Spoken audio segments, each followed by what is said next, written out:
Thank you very much.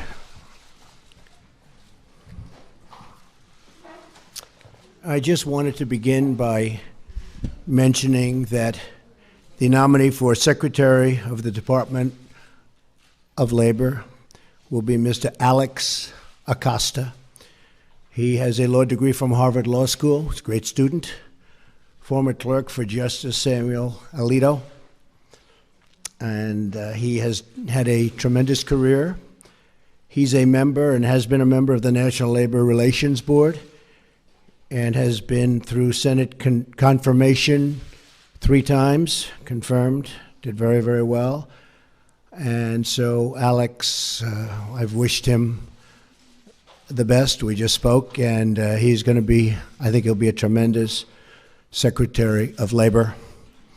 And also, as you probably heard just a little while ago, Mick Mulvaney, a former congressman, has just been approved, weeks late, I have to say that, weeks late, Office of Management and Budget, and he will be, I think, a fantastic addition. Paul Singer just left. As you know, Paul was very much involved with the anti-Trump, or as they say, never Trump. And Paul just left, and he's given us his total support. And it's all about unification. We're unifying the party, and hopefully we're going to be able to unify the country.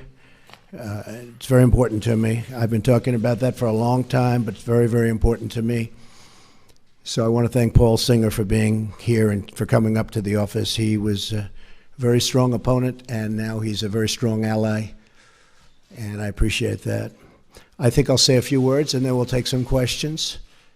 And I had this time, we've been negotiating a lot of different transactions to save money on contracts that were terrible, including airplane contracts that were out of control and late and terrible, just absolutely catastrophic in terms of what was happening. And we've done some really good work. We're very proud of that. And then right after that, you prepare yourselves. We'll do some questions, unless you have no questions. That's always a possibility. I'm here today to update the American people on the incredible progress that has been made in the last 4 weeks since my inauguration. We have made incredible progress. I don't think there's ever been a president elected who in this short period of time has done what we've done. A new Rasmussen poll, in fact, because the people get it. Much of the media doesn't get it.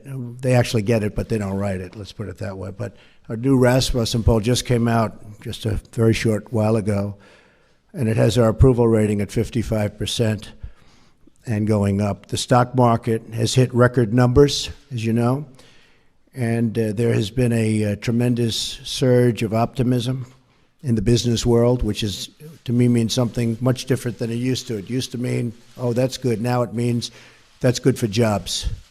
Very different. Plants and factories are already starting to move back into the United States, and big league, Ford, General Motors, so many of them. I'm making this presentation directly to the American people with the media present, which is an honor to have you.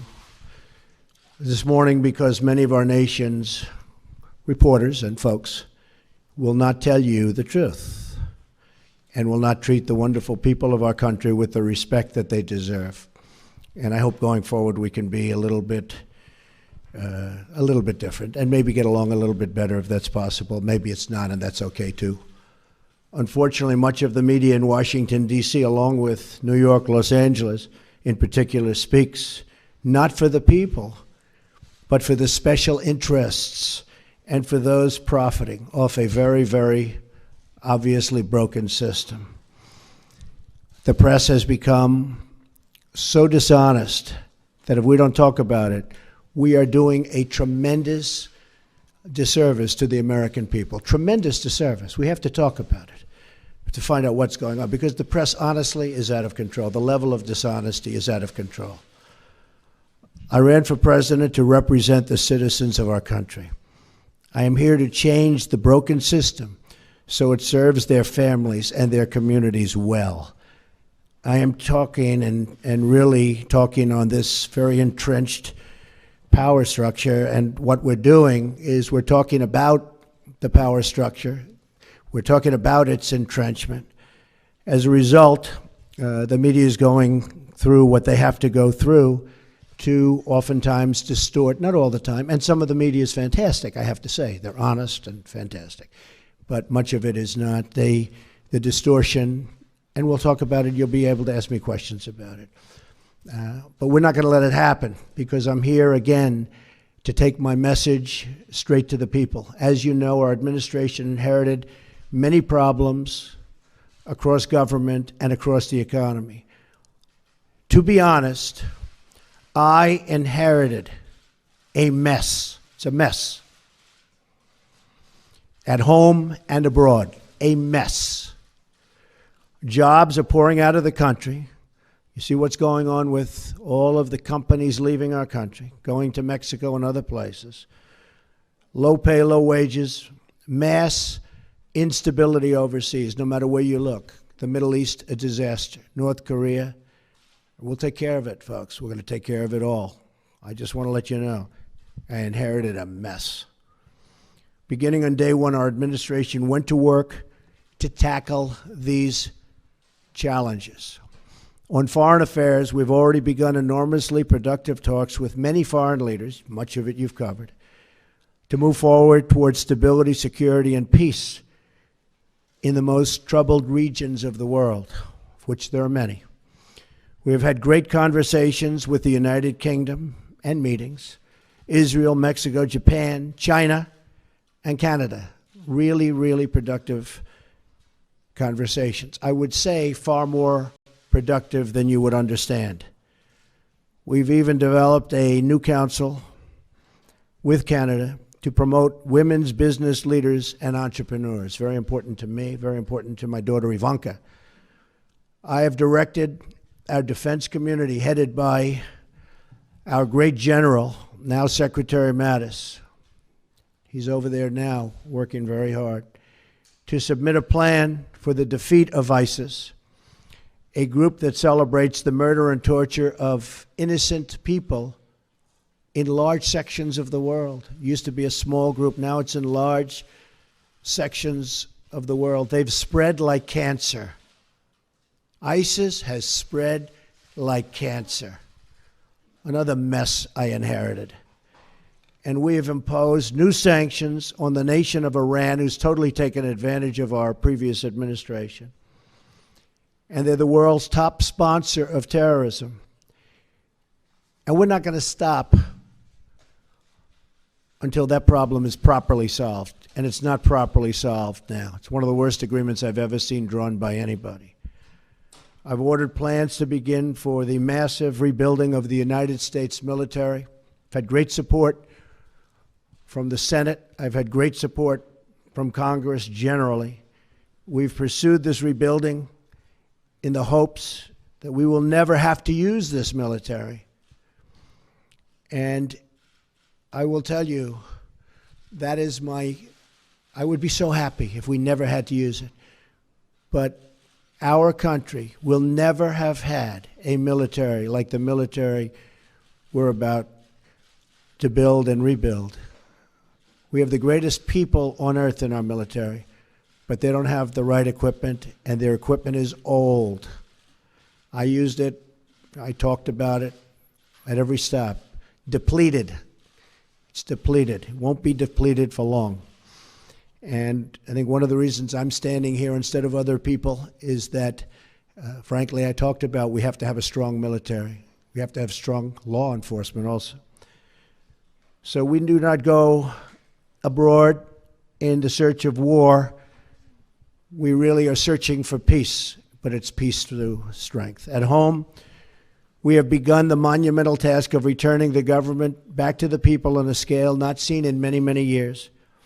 In each of these actions, I'm keeping my promises to the American people. These are campaign promises. Some people are so surprised that we're having strong borders. Well, that's what I've been talking about for a year and a half, strong borders. They're so surprised. Oh, he having strong borders. Well, that's what I've been talking about to the press and to everybody else. One promise after another, after years of politicians lying to you to get elected. They lied to the American people in order to get elected. Some of the things I'm doing probably aren't popular, but they're necessary for security and for other reasons. And then coming to Washington and pursuing their own interests, which is more important to many politicians. I'm here following through on what I pledged to do. That's all I'm doing. I put it out before the American people, got 306 electoral college votes. I wasn't supposed to get 222. They said there's no way to get 222. 230 is impossible. 270, which you need, that was laughable. We got 306 because people came out and voted like they've never seen before. So that's the way it goes. I guess it was the biggest electoral college win since Ronald Reagan. In other words, the media is trying to attack our administration because they know we are following through on pledges that we made, and they're not happy about it for whatever reason. But a lot of people are happy about it. In fact, I'll be in Melbourne, Florida at 5 o'clock on Saturday, and I just heard that the crowds are massive that want to be there. I turn on the TV, open the newspapers, and I see stories of chaos. Chaos. Yet it is the exact opposite.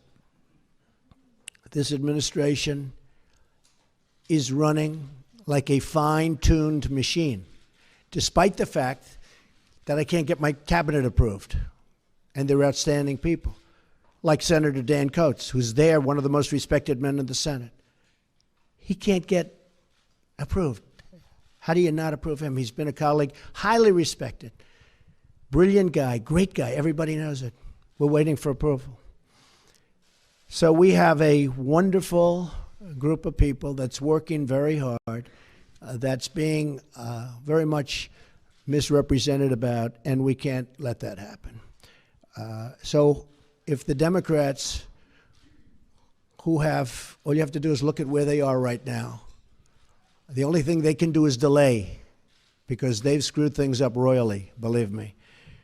Let me list to you some of the things that we've done in just a short period of time.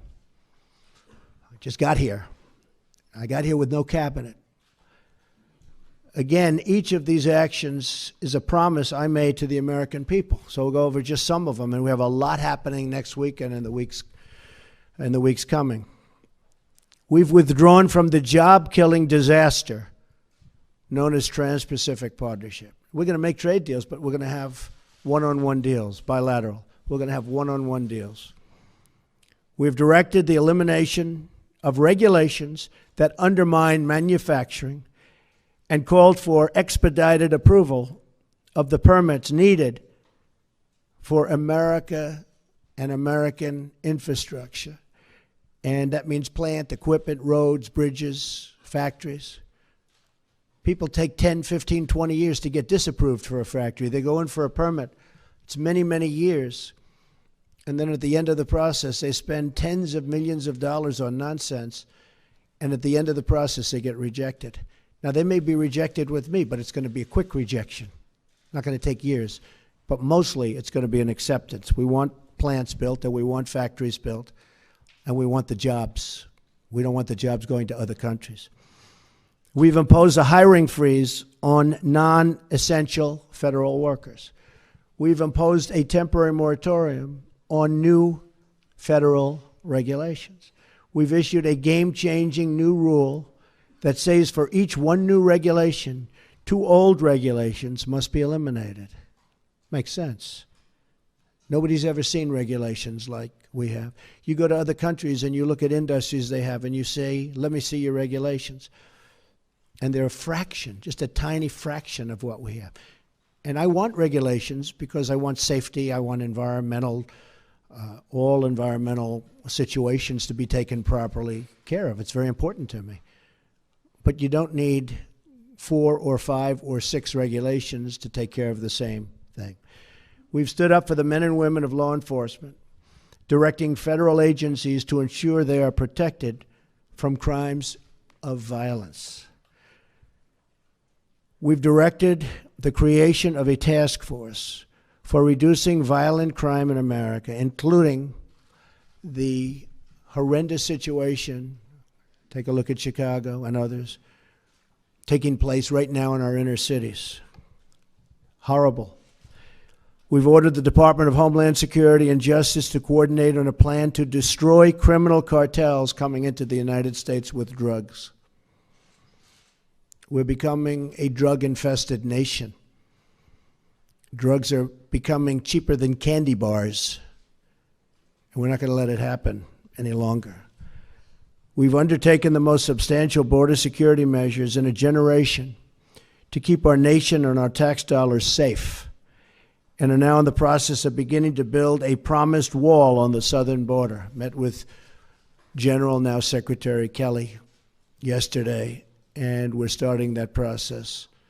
And the wall is going to be a great wall, and it's going to be a wall negotiated by me. The price is going to come down just like it has on everything else I've negotiated for the government. And we're going to have a wall that works. We're not going to have a wall like they have now, which is either non-existent or a joke.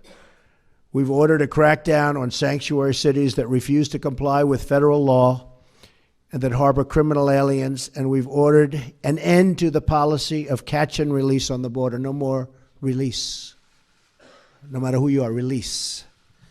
We've begun a nationwide effort to remove criminal aliens, gang members, drug dealers, and others who pose a threat to public safety. We are saving American lives every single day.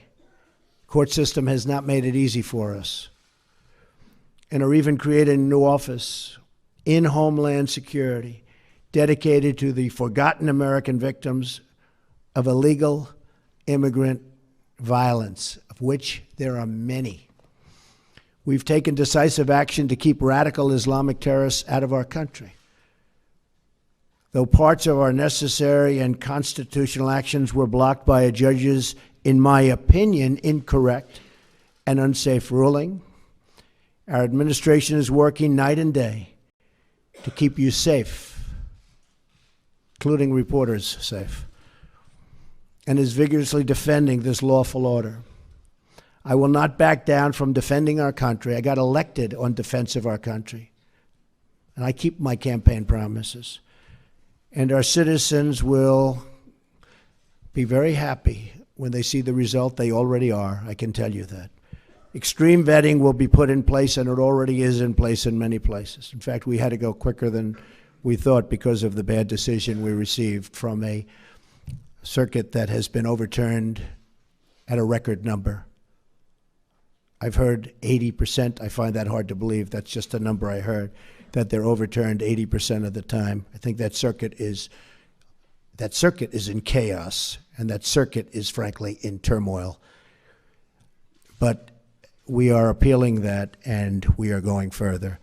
We're issuing a new executive action next week that will comprehensively protect our country. So we'll be going along the one path and hopefully winning that. At the same time, we will be issuing a new and very comprehensive order to protect our people.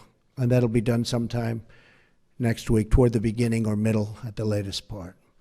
We've also taken steps to begin construction of the Keystone Pipeline and Dakota Access Pipelines, thousands and thousands of jobs, and put new Buy American measures in place to require American steel for American pipelines.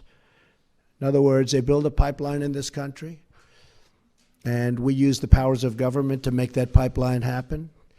We want them to use American steel. And they're willing to do that, but nobody ever asked before I came along. Even this order was drawn, and they didn't say that. And I'm reading the order, I'm saying, why aren't we using American steel? And they said, that's a good idea, we put it in. To drain the swamp of corruption in Washington, D.C., I've started by imposing a 5-year lobbying ban on White House officials and a lifetime ban on lobbying for a foreign government. We've begun preparing to repeal and replace Obamacare. Obamacare is a disaster, folks. It's a disaster. You know, you can say, oh, Obamacare. I mean, they fill up our rallies with people that you wonder how they get there, but they're not the Republican people that our representatives are representing. So we've begun preparing to repeal and replace Obamacare and are deep in the midst of negotiations on a very historic tax reform to bring our jobs back. We're going to bring our jobs back to this country, big league. It's already happening, but big league. I've also worked to install a cabinet over the delays and obstruction of Senate Democrats. You've seen what they've done over the last long number of years. That will be one of the great cabinets ever assembled in American history. You look at Rex Tillerson, is out there negotiating right now. General Mattis, I mentioned before, General Kelly. We have great people. Mick is with us now. We have great people. Among their responsibilities will be ending the bleeding of jobs from our country and negotiating fair trade deals for our citizens. Now look, fair trade, not free, fair. If a country is taking advantage of us, we're not going to let that happen anymore. Now every country takes advantage of us, almost. I may be able to find a couple that don't, but for the most part, that would be a very tough job for me to do. Jobs have already started to surge. Since my election, Ford announced it will abandon its plans to build a new factory in Mexico and will instead invest $700 million in Michigan, creating many, many jobs. Fiat Chrysler announced it will invest $1 billion in Ohio and Michigan, creating 2,000 new American jobs. They were with me a week ago. You know, you were here. General Motors likewise committed to invest billions of dollars in its American manufacturing operation, keeping many jobs here that were going to leave. And if I didn't get elected, believe me, they would have left. And these jobs and these things that I'm announcing would never have come here. Intel just announced that it will move ahead with a new plant in Arizona that probably was never going to move ahead with. And that will result in at least 10,000 American jobs. Walmart announced it will create 10,000 jobs in the United States just this year because of our various plans and initiatives. And there'll be many, many more. These are a few that we're naming. Other countries have been taking advantage of us for decades, decades and decades and decades, folks. And we're not going to let that happen anymore. Not going to let it happen. And one more thing, I have kept my promise to the American people by nominating a justice of the United States Supreme Court, Judge Neil Gorsuch, who is from my list of 20 and who will be a true defender of our laws and our Constitution. Highly respected. Should get the votes from the Democrats. You may not see that, but he'll get there one way or the other. But he should get there the old-fashioned way, and he should get those votes. This last month has represented an unprecedented degree of action on behalf of the great citizens of our country. Again, I say it, there has never been a presidency that's done so much in such a short period of time. And we haven't even started the big work yet. That starts early next week. Some very big things are going to be announced next week. So we're just getting started. We will be giving a speech, as I said, in Melbourne, Florida at 5 p.m. I hope to see you there. And with that, I just say, God bless America, and let's take some questions. Mara, go ahead. You were cut off pretty violently at our last news conference. Mike Flynn is a fine person, and I asked for his resignation. He respectfully gave it. He is a man who, there was a certain amount of information given to Vice President Pence, who's with us today, and I was not happy with the way that information was given.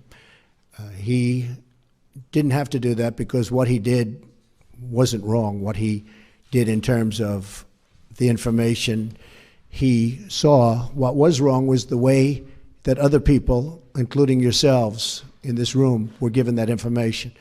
Because that was classified information, it was given illegally. That's the real problem. And you can talk all you want about Russia, which was all a fake news fabricated deal to try and make up for the loss of the Democrats, and the press plays right into it. In fact, I saw a couple of the people that were supposedly involved with all of this. They know nothing about it. They weren't in Russia. They never made a phone call to Russia. They never received a phone call. It's all fake news. It's all fake news. The nice thing is I see it starting to turn, where people are now looking at the illegal, all right, I think it's very important, the illegal giving out classified information. It was, and let me just tell you, it was given out like so much. I'll give you an example. I called, as you know, Mexico. It was a very, very confidential, classified call, but I called Mexico. And in calling Mexico, I figured, oh, well, that's nice. I spoke to the president of Mexico, had a good call. All of a sudden, it's out for the world to see. It's supposed to be secret. It's supposed to be either confidential or classified in that case. Same thing with Australia. All of a sudden, people are finding out exactly what took place. The same thing happened with respect to General Flynn. Everybody saw this. And I'm saying, the first thing I thought of when I heard about it is, how does the press get this information that's classified? How did they do it? You know why? Because it's an illegal process, and the press should be ashamed of themselves. But more importantly, the people that gave out the information to the press should be ashamed of themselves. Really ashamed. Yes, go ahead. Because when I looked at the information, I said, I don't think he did anything wrong. If anything, he did something right. He was coming into office. He looked at the information. He said, huh, that's fine. That's what they're supposed to do. They're supposed to be, and he didn't just call Russia. He called and spoke to both ways. I think there were 30-some-odd countries. He's doing the job. You know, he was just doing his job. The thing is, he didn't tell our vice president properly, and then he said he didn't remember. So either way, it wasn't very satisfactory to me. And I have somebody that I think will be outstanding for the position. And that also helps, I think, in the making of my decision. But he didn't tell the Vice President of the United States the facts, and then he didn't remember. And that just wasn't acceptable to me. Yes. Since you brought up Russia, I'm looking for some clarification here. During your campaign, did anyone from your team communicate with members of the Russian government or Russian intelligence? And if so, what were the nature of those conversations? Yeah. Well, the failing New York Times wrote a big, long front-page story yesterday. And it was very much discredited, as you know. It's a joke. And the people mentioned the story. I noticed they were on television today saying they never even spoke to Russia. They weren't even a part, really. I mean, they were such a minor part. I hadn't spoken to them. I think the one person, I don't think I've ever spoken to him. I don't think I've ever met him. And he actually said he was a very low-level member of, I think, a committee for a short period of time. I don't think I ever met him. Now, it's possible that I walked into a room and he was sitting there, but I don't think I ever met him. I didn't talk to him ever, and he thought it was a joke. The other person said he never spoke to Russia, never received a call, look at his phone records, et cetera, et cetera. And the other person, people knew that he represented various countries, but I don't think he represented Russia, but knew that he represented various countries. That's what he does. I mean, people know that. That's Mr. Manafort, who's, by the way, a respected man. He's a respected man. But I think he represented the Ukraine government or somebody. But people knew that. Everybody knew that.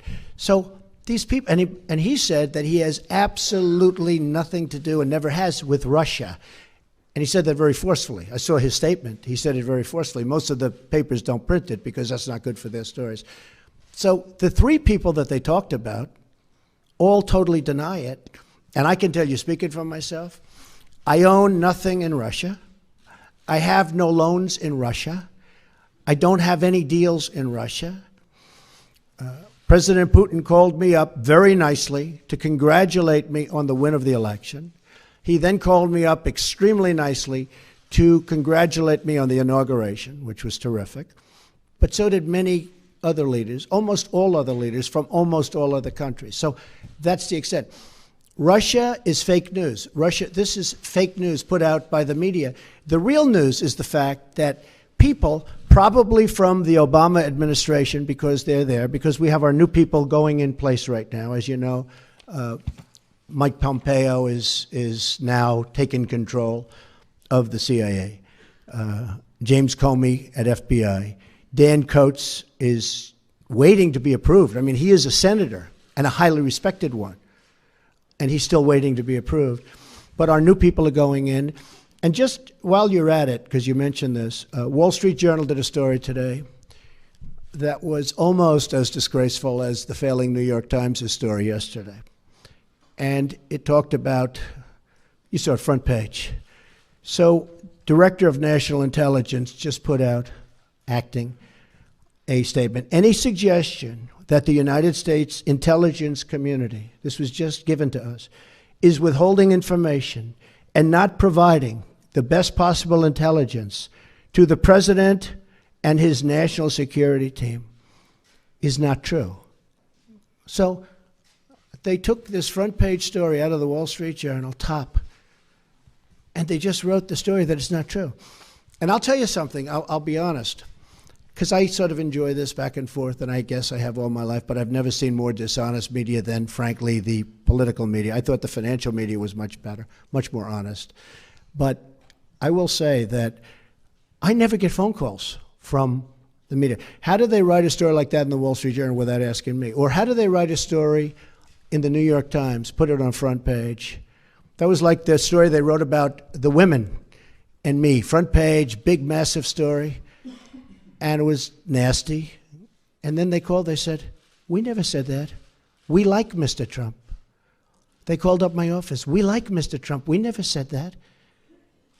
And it was they totally misrepresented those very wonderful women, I have to tell you. Totally misrepresented. I said, give us a retraction.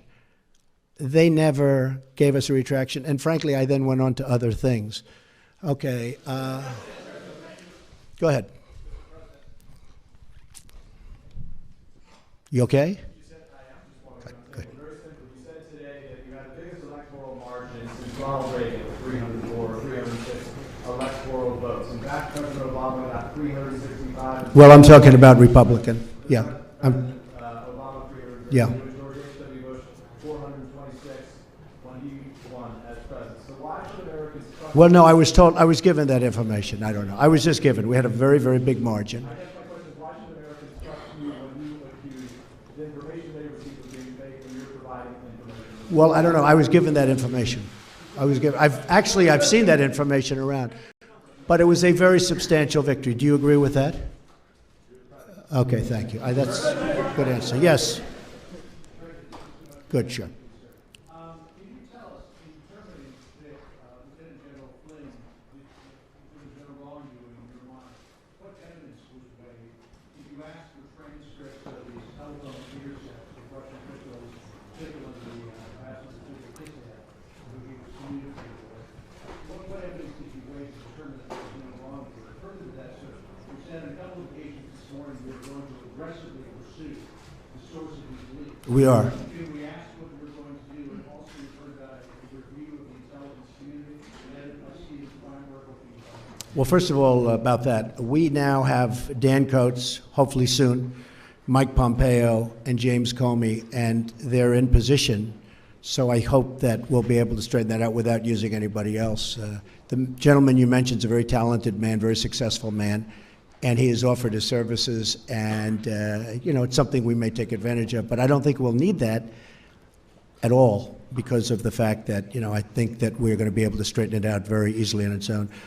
As far as the general's concerned, when I first heard about it, I said, that doesn't sound wrong. My counsel came, Don McGahn, White House counsel, and he told me, and I asked him, and he can speak very well for himself. He said he doesn't think anything is wrong. He really didn't think, it was really what happened after that, but he didn't think anything was done wrong. I didn't either, because I waited a period of time and I started to think about it. I said, well, I don't see, to me he was doing the job.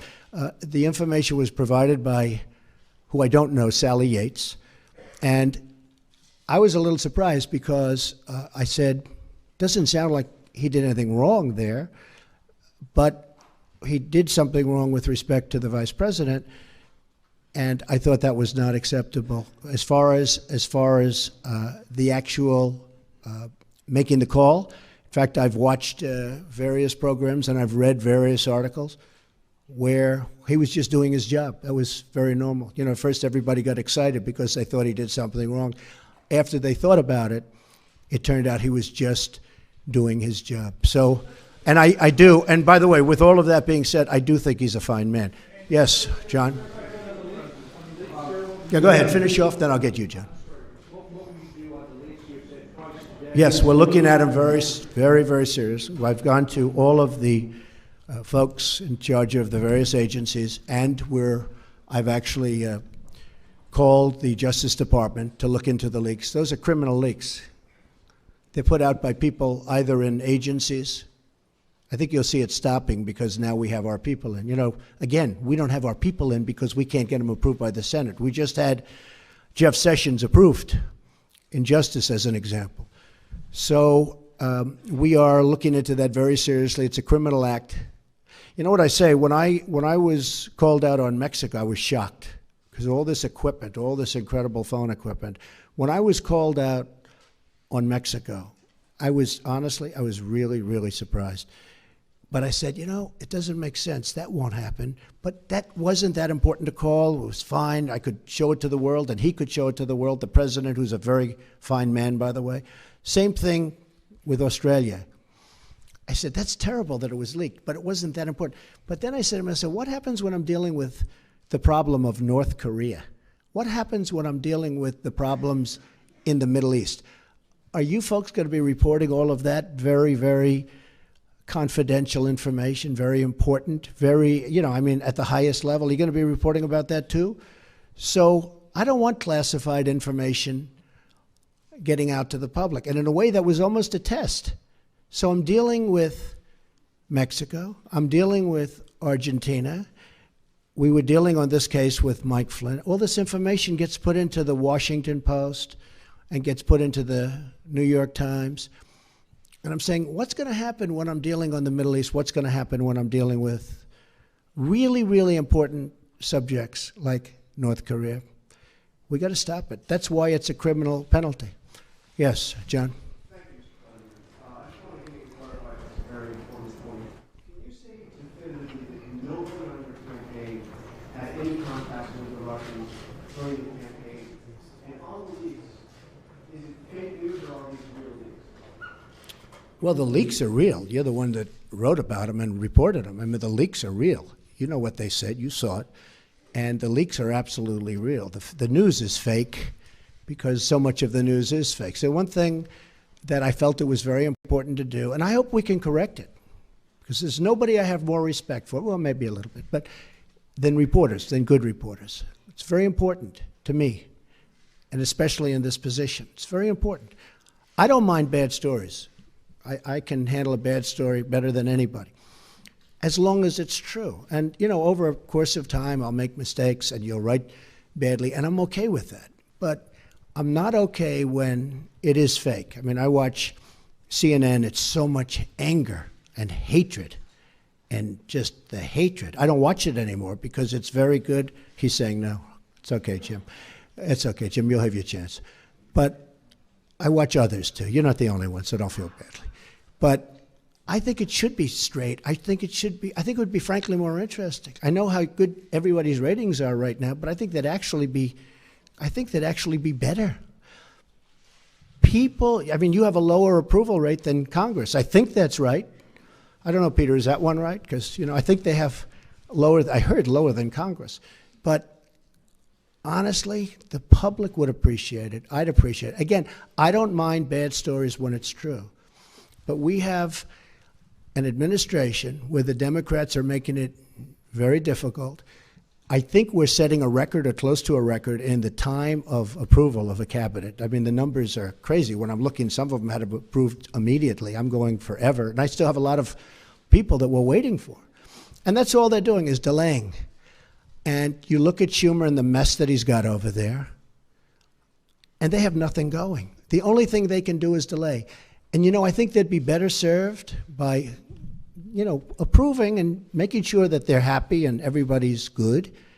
And sometimes, I mean, I know President Obama lost 3 or 4, and you lose them on the way, and that's okay. That's fine. But I think they would be much better served, John, if they just went through the process quickly. This is pure delay tactics. And they say it, and everybody understands it. Yeah, go ahead, Jim.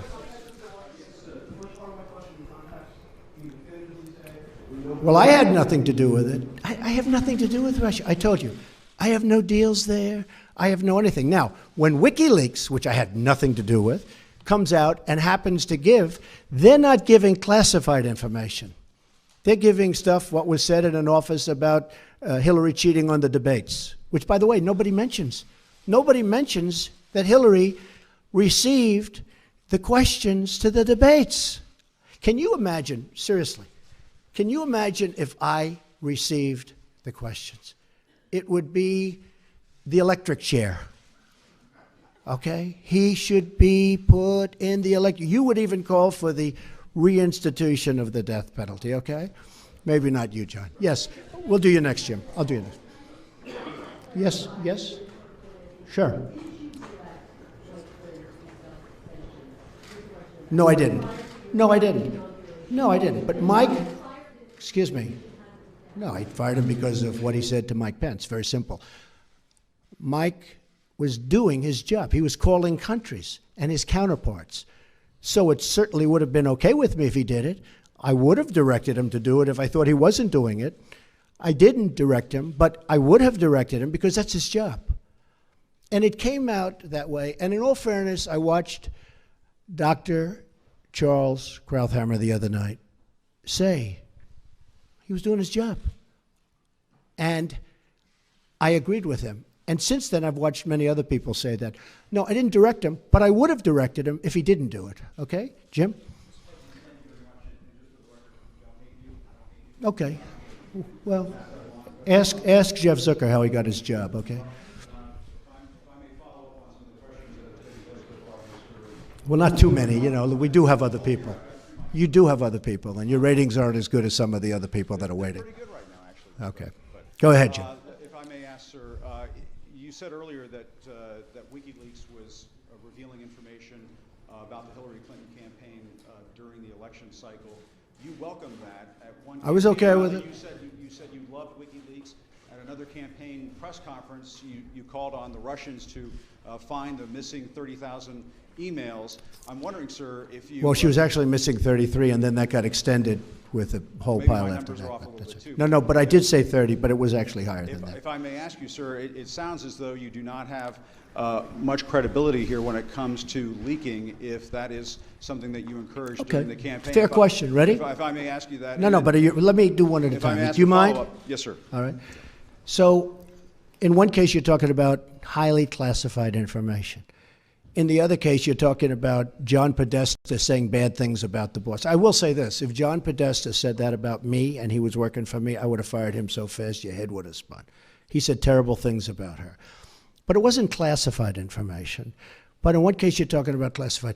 Regardless, if you look at the RNC, we had a very strong, at my suggestion, and I give Reince great credit for this, at my suggestion, because I know something about this world, I said, I want a very strong defensive mechanism. I don't want to be hacked. And we did that.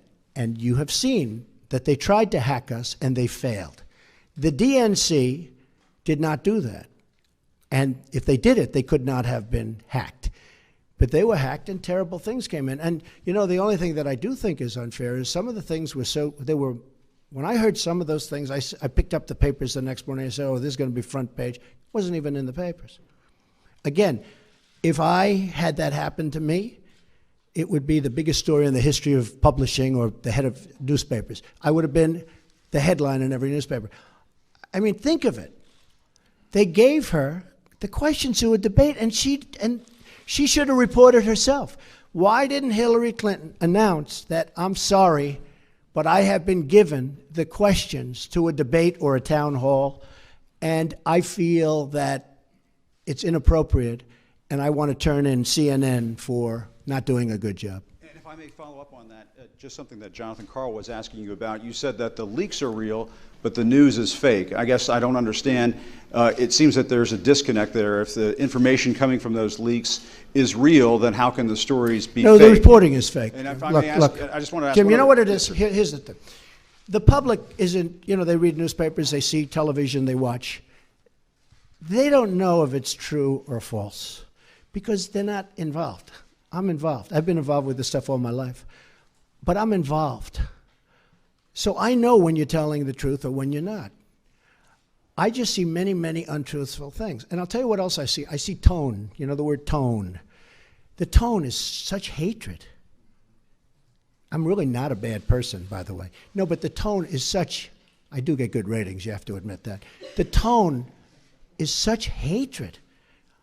I watched this morning a couple of the network, and I have to say, Fox and Friends in the morning, they're very honorable people. They're very, not because they're good, because they hit me also when I do something wrong, but they have the most honest morning show.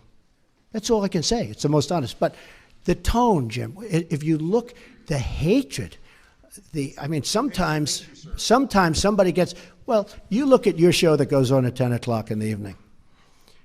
You just take a look at that show. That is a constant hit. The panel is almost always exclusive anti-Trump. The good news is he doesn't have good ratings. But the panel is almost exclusive anti-Trump. And the hatred and venom coming from his mouth, the hatred coming from other people on your network. Now, I will say this. I watch it. I see it. I'm amazed by it. And I just think you'd be a lot better off. I honestly do. The public gets it, you know. Look, when I go to rallies, they turn around, they start screaming at CNN. They want to throw their placards at CNN, you know.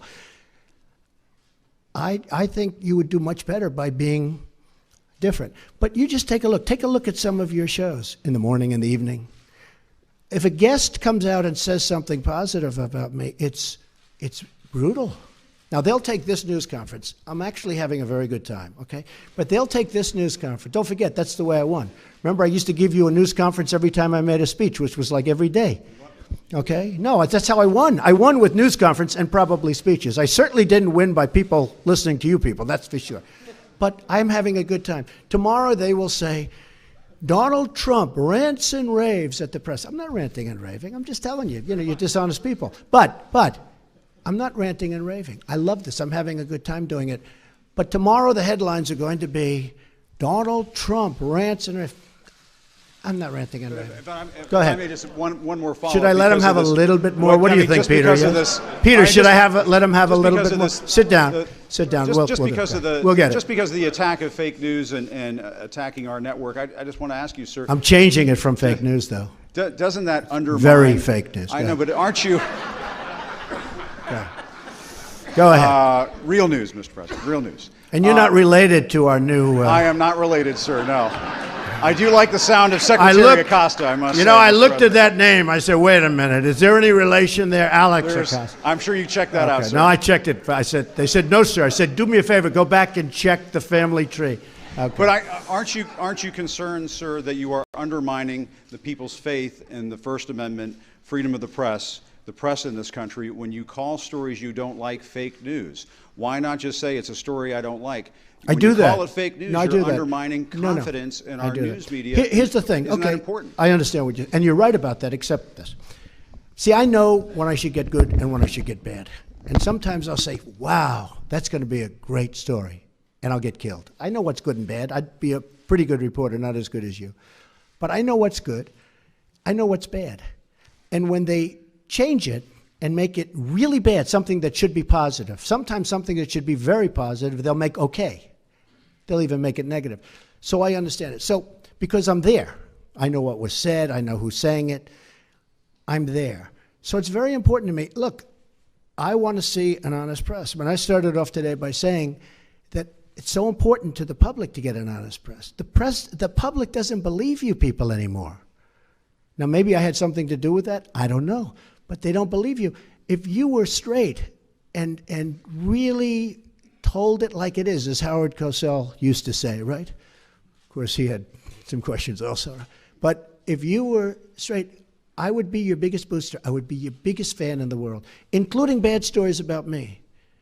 But if you go, as an example, your CNN, I mean, it's story after story after story is bad. I won. I won. And the other thing, chaos. There's zero chaos. We are running, this is a fine-tuned machine. And Reince happens to be doing a good job, but half of his job is putting out lies by the press. You know, I said to him yesterday, this whole Russia scam that you guys are building so that you don't talk about the real subject, which is illegal leaks. But I watched him yesterday working so hard to try and get that story proper. And I'm saying, here's my chief of staff, a really good guy, did a phenomenal job at RNC. I mean, he won the election, right? Won the presidency. We got some senators. We got some all over the country. You take a look. He's done a great job. And I said to myself, you know, and I said to somebody that was in there, I said, you take a look at Reince. He's working so hard just putting out fires that are fake fires. I mean, they're fake. They're not true. And isn't that a shame? Because he'd rather be working on health care. He'd rather be working on tax reform, Jim. I mean that. I would be your biggest fan in the world if you treated me right. Now, I sort of understand there's a certain bias, maybe by Jeff or somebody, for whatever reason. And I understand that. But you've got to be at least a little bit fair. And that's why the public sees it. They see it. They see it's not fair. You take a look at some of your shows, and you see the bias and the hatred. And the public is smart. They understand it. Okay, yeah, go ahead. Go ahead. We have no doubt that you believe this story is fake news, but for those who believe that there is something to it, is there anything that you have learned over these last few weeks that you might be able to reveal that might ease their concerns that this isn't fake news? And secondly, I think they don't believe it. I don't think the public believes it. That's why the Rasmussen poll just has me through the roof. I don't think they believe it. Well, I guess one of the reasons I'm here today is to tell you the whole Russian thing, that's a ruse. That's a ruse. And by the way, it would be great if we could get along with Russia, just so you understand that. Now, tomorrow you'll say, Donald Trump wants to get along with Russia. This is terrible. It's not terrible. It's good. We had Hillary Clinton try and do a reset. We had Hillary Clinton give Russia 20% of the uranium in our country. You know what uranium is, right? It's a thing called nuclear weapons and other things, like lots of things are done with uranium, including some bad things. Nobody talks about that. I didn't do anything for Russia. I've done nothing for Russia. Hillary Clinton gave them 20% of our uranium. Hillary Clinton did a reset. Remember with the stupid plastic button that made us all look like a bunch of jerks? Here, take a look. He looked at her like, what the hell is she doing with that cheap plastic button? Hillary Clinton, that was a reset. Remember it said reset? Now, if I do that, oh, I'm a bad guy. If we could get along with Russia, that's a positive thing. We have a very talented man, Rex Tillerson, who's going to be meeting with them shortly. And I told him, I said, I know politically it's probably not good for me. Hey, the greatest thing I could do is shoot that ship that's 30 miles offshore right out of the water. Everyone in this country is going to say, oh, it's so great. That's not great. That's not great. I would love to be able to get along with Russia. Now, you've had a lot of presidents that haven't taken that tack. Look where we are now. Look where we are now. So if I can, now, I love to negotiate things. I do it really well and all that stuff. But it's possible I won't be able to get along with Putin. Maybe it is. But I want to just tell you, the false reporting by the media, by you people, the false, horrible, fake reporting makes it much harder to make a deal with Russia. And probably Putin said, you know, he's sitting behind his desk and he's saying, you know, I see what's going on in the United States. They follow it closely. It's going to be impossible for President Trump to ever get along with Russia because of all the pressure he's got with this fake story, okay? And that's a shame, because if we could get along with Russia, and by the way, China and Japan and everyone, if we could get along, it would be a positive thing, not a negative thing. Mr. President, since you Tax reform is going to happen fairly quickly. We're doing Obamacare. We're in final stages. We should be submitting the initial plan in March, early March, I would say. And we have to, as you know, statutorily and for reasons of budget, we have to go first. It's not like, frankly, the tax would be easier, in my opinion, but for statutory reasons and for budgetary reasons, we have to submit the health care sooner. So we'll be submitting health care sometime in early March, mid-March, and after that, we're going to come up, and we're doing very well on tax reform. Yes. Mr. President, you mentioned Russia. Let's talk about some serious issues that have come up in the last week that you have had to deal with as President of the United States. Okay. You mentioned the vessel, the spy vessel off the coast of the United States. Not good. There was a ballistic missile test that many interpret as Not a violation good. of an Not agreement good. between the two countries, and a Russian plane buzzed a U.S. destroyer. Not good. I listened to you Excuse during the me. campaign. When did it happen? It happened when, if you were Putin right now, you would say, hey, we're back to the old games with the United States. There's no way Trump can ever do a deal with us because the public, you have to understand, if I was just brutal on Russia right now, just brutal, people would say, you would say, oh, isn't that wonderful? But I know you well enough. Then you would say, oh, he was too tough. He shouldn't have done that. Look, I'm just all trying to of the find out things, your wait a minute, orientation to wait, those. excuse me, just I'm one just trying to second. find out what you're All gonna of do about those it, Mr. things that you President. mentioned are very recent. Because probably Putin assumes that he's not going to be able to make a deal with me because it's politically not popular for me to make a deal. So Hillary Clinton tries a reset. It failed. They all tried. But I'm different than those people. Go ahead. How are you interpreting those moves, and what do you intend to do about them? Just Have the you way given I said Rex it. Tillerson any advice or counsel I on have. how to deal? I have. And I'm so beautifully represented. I'm so honored that the Senate approved him. He's going to be fantastic. Yes, I think that I've Is already... Putin testing you, do you believe, sir? No, I don't think so. I think Putin probably assumes that he can't make a deal with me anymore because politically it would be unpopular for a politician to make a deal. I can't believe I'm saying I'm a politician, but I guess that's what I am now. Because, look, it would be much easier for me to be tough on Russia, but then we're not going to make a deal. Now, I don't know that we're going to make a deal. I don't know. We might not. But it would be much easier for me to be so tough. The tougher I am on Russia, the better. But you know what? I want to do the right thing for the American people. And to be honest, secondarily, I want to do the right thing for the world.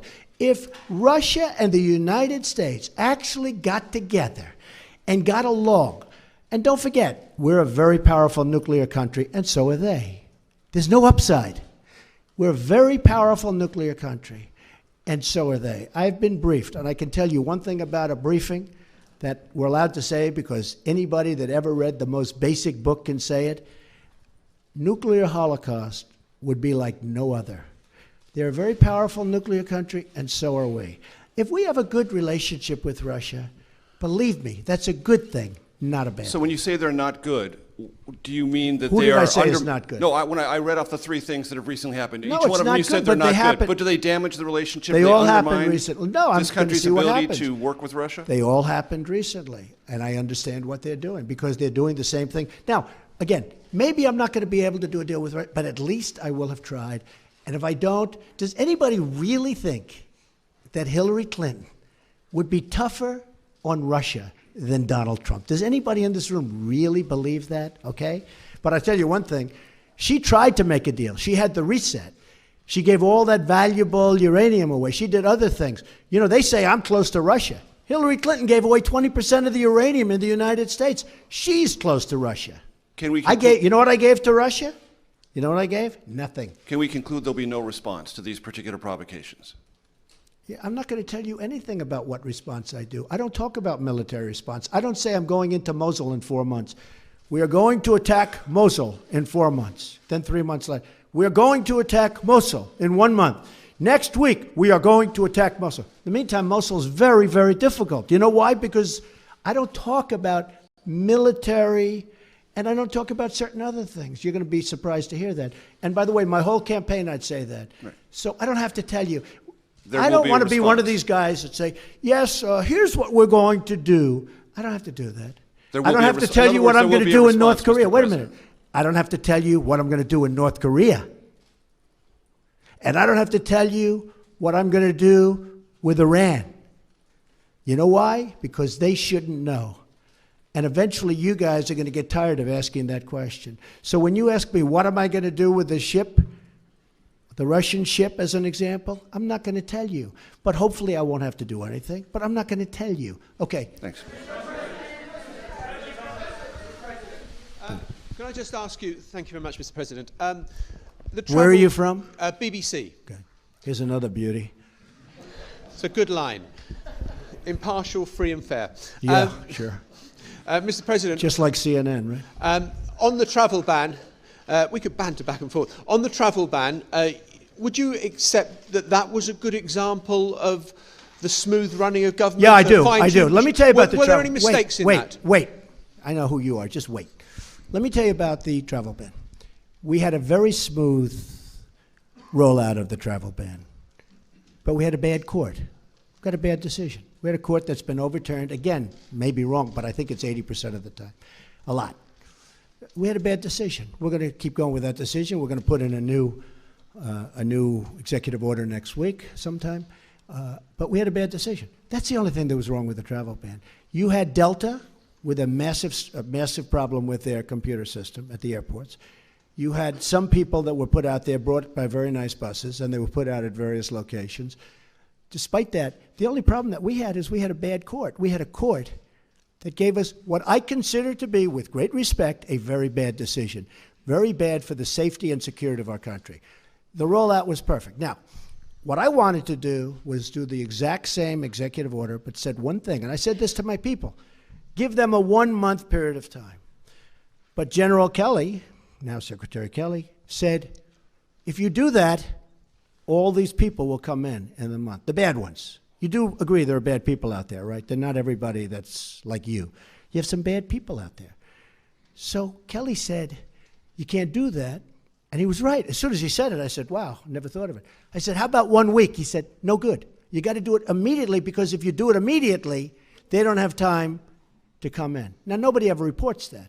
But that's why we did it quickly. Now, if I would have done it a month, everything would have been perfect. The problem is we would have wasted a lot of time and maybe a lot of lives, because a lot of bad people would have come into our country. Now, in the meantime, we're vetting very, very strongly.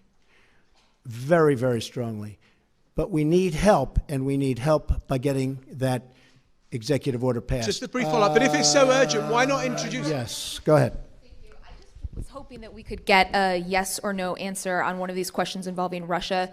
Can you say whether you are aware that anyone who advised your campaign had contacts with Russia during the course of the election?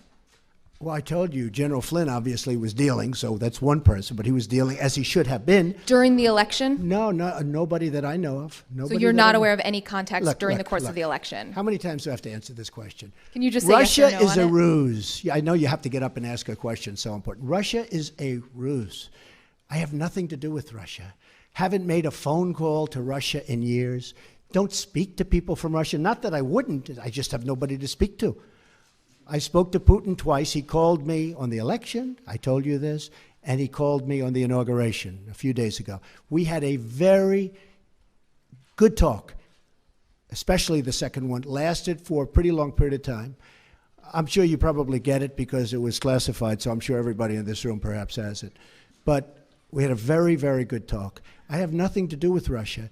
To the best of my knowledge, no person that I deal with does. Now, Manafort has totally denied it. He denied it. Now, people knew that he was a consultant over in that part of the world for a while, but not for Russia. I think he represented Ukraine or people having to do with Ukraine or people that, whoever. But people knew that. Everybody knew that. But in his capacity as your campaign manager, was he in touch with Russian officials during the election? You know what? He said no. I can only tell you what he... Now, he was replaced long before the election. You know that, right? He was replaced long before the election. When all of this stuff started coming out, it came out during the election. But Paul Manafort, who's a good man also, by the way, Paul Manafort was replaced long before the election took place. He was only there for a short period of time. How much longer should we stay here, folks? Huh? 5 more minutes. Is that okay? 5?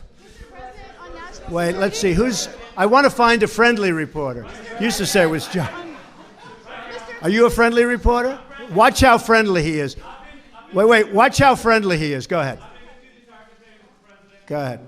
So, first of all, my name is Jake Turks from Haymans magazine, and despite what so many colleagues may have been reporting, I haven't seen anybody in my community accuse either yourself or anyone on your staff of being anti-Semitic.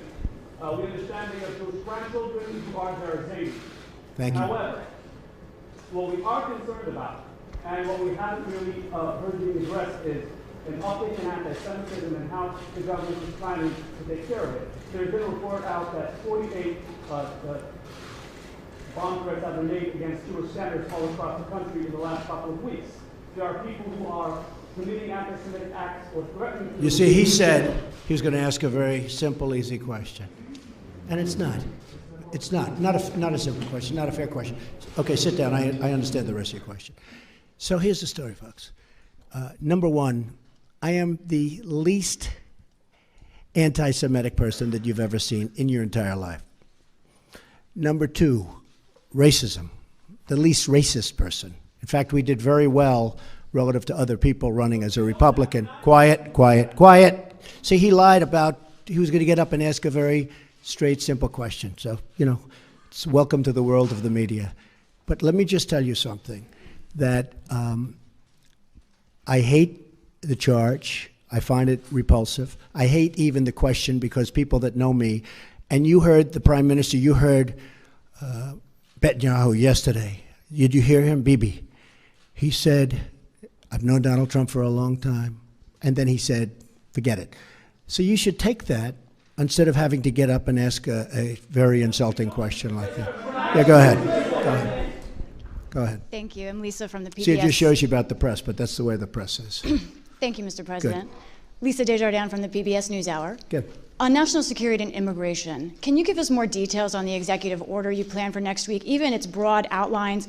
Yeah. Will it be focused on specific very fair countries? question. And in addition, on the DACA program for immigration, Right. what is your plan? Do you plan to continue that program or to end it? We're going to show great heart.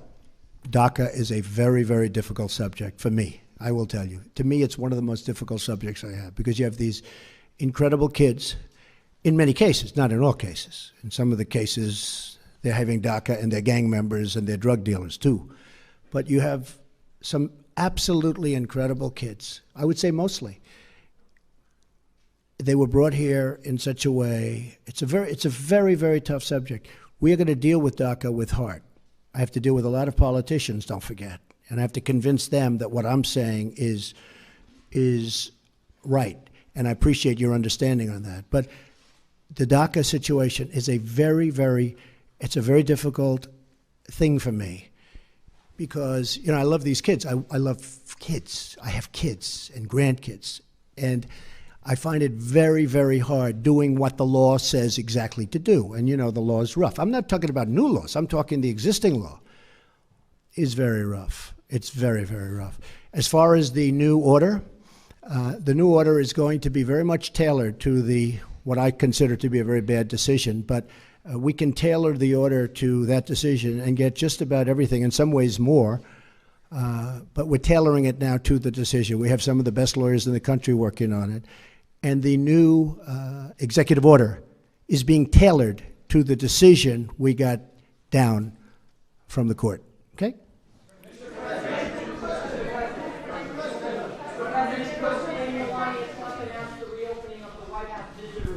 Yes. And she does a lot of great work for the country as well. Can you tell us a little bit about what First Lady Melania Trump does for the country, and there's a unique level of interest in your administration? So by opening the White House visitor's office, what does that mean to you and the rest of the Now that's what I call a nice question.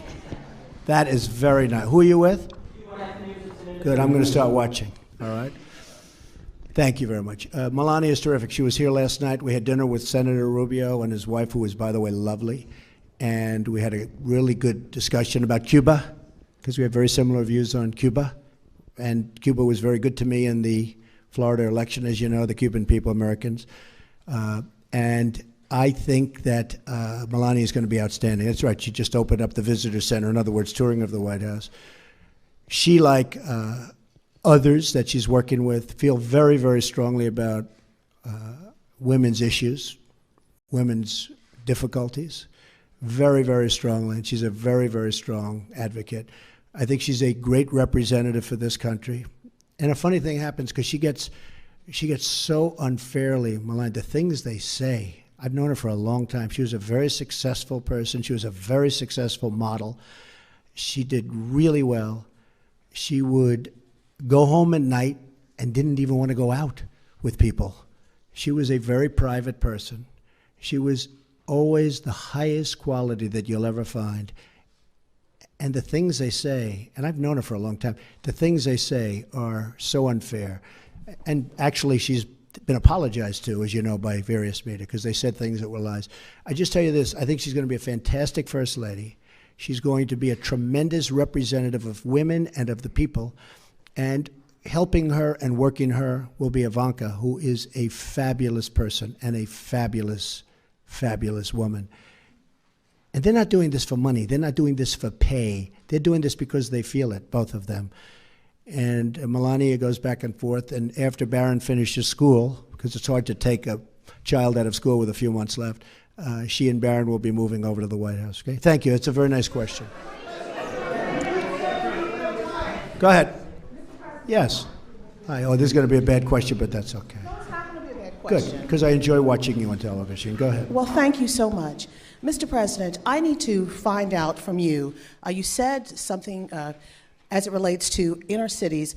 That was one of your platforms during your campaign. Now Fix the inner cities. Yeah? Fixing the inner cities. What will be that fix in your urban agenda, as well as your HBCU executive order that's coming out this afternoon? Now, see, it wasn't bad, was it?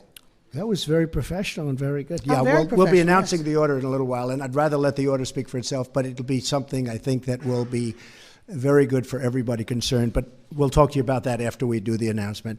As far as the inner cities, as you know, I was very strong on the inner cities during the campaign. I think it's probably what got me a much higher percentage of the African-American vote than a lot of people thought I was going to get. We did, much higher than people thought I was going to get, and I was honored by that, including the Hispanic vote, which was also much higher. And by the way, if I might add, including the women's vote, which was much higher than people thought I was going to get. So we are going to be working very hard on the inner cities, having to do with education, having to do with crime. We're going to try and fix as quickly as possible. It takes a long time. It's taken 100 years and more for some of these places to evolve, and they evolved, many of them, very badly. But we're going to be working very hard on health and health care, very, very hard on education, and also we're going to be working in a stringent way and a very good way on crime. You go to some of these inner city places, and it's so sad when you look at the crime. You have people, and I've seen this, and I've sort of witnessed it. In fact, in 2 cases, I have actually witnessed it. They lock themselves into apartments, petrified to even leave in the middle of the day. They're living in hell. We can't let that happen. So we're going to be very, very strong. It's a great question, and it's a very difficult situation because it's been many, many years. It's been festering for many, many years. But we have places in this country that we have to fix. We have to help African-American people that, for the most part, are stuck there, Hispanic American people. We have Hispanic American people that are in the inner cities, and they're living in hell. I mean, you look at the numbers in Chicago. There are 2 Chicagos, as you know. There's one Chicago that's incredible, luxurious, and all, and safe. There's another Chicago that's worse than almost any of the places in the Middle East that we talk about and that you talk about every night on the newscasts. So we're going to do a lot of work on the inner cities. I have great people lined up to help with the inner cities. Well, when you say the inner cities, are you going to include the CBC, Mr. President, in your conversations with your urban agenda, your inner city agenda, as well as? Am I going to include? Are you going to include the Congressional Black Caucus and the Congressional? Well, Hispanic I would. Caucus, I tell you what. Do you want to set up the meeting? Do you want to set up the meeting? No. Are they friends of yours? I'm just a reporter. No, set up the meeting. I know some of them, but I'm sure. Let's go set up a meeting. I would love to meet with the Black Caucus. I think it's great, the Congressional Black Caucus. I think it's great. I actually thought I had a meeting with Congressman Cummings, and he was all excited, and then he said, "Oh, I can't move. It might be bad for me politically. I can't have that meeting." I was all set to have the meeting. We called him, and he was all set. I spoke to him on the phone. Very nice guy. I hear he wanted that meeting with you as well. He wanted it, but we called. They can't make a meeting with him. Every day I walk in, I said, I would like to meet with him because I do want to solve the problem. But he probably was told by Schumer or somebody like that, some other lightweight, he was probably told, don't meet with Trump. It's bad politics, and that's part of the problem in this country. Okay, one more. Go ahead. No, one question. Two we can't handle. This room can't handle two. Go ahead. Give me the better of your two. I'll follow up on my colleague's question about anti-Semitism. It's not about your personality or your beliefs. We're talking about a rise in anti-Semitism around the country, some of it by supporters in your name. What can you And some of it, and can I be honest with you? And this has to do with racism and horrible things that are put up. Some of it written by our opponents. You do know that. Do you understand that? You don't think anybody would do a thing like that. Some of the signs you'll see are not put up by the people that love or like Donald Trump. They're put up by the other side. And you think it's like playing it straight? No. But you have some of those signs, and some of that anger is caused by the other side. They'll do signs and they'll do drawings that are inappropriate. It won't be my people. It will be the people on the other side to anger people like you. Okay. Go ahead. Go ahead. Who is that? Where is that? Oh, stand up. You can. Oh, I'm working on it. No, I'm working on it very hard. No. Look, hey, just so you understand, we had a totally divided country for 8 years, and long before that, in all fairness to President Obama, long before President Obama, we have had a very divided. I didn't come along and divide this country. This country was seriously divided before I got here. We're going to work on it very hard. One of the questions that was asked, I thought was a very good question, was about the inner cities. I mean, that's part of it. But we're going to work on education. We're going to work on we're going to try and stop the crime. We have great law enforcement officials. We're going to try and stop crime. We're not going to try and stop, we're going to stop crime. But it's very important to me. But this isn't Donald Trump that divided a nation. We went 8 years with President Obama, and we went many years before President Obama. We lived in a divided nation. And I am going to try. I will do everything within my power to fix that. I want to thank everybody very much. It's a great honor to be with you. Thank you. Thank you very much. Thanks. We'll do it later.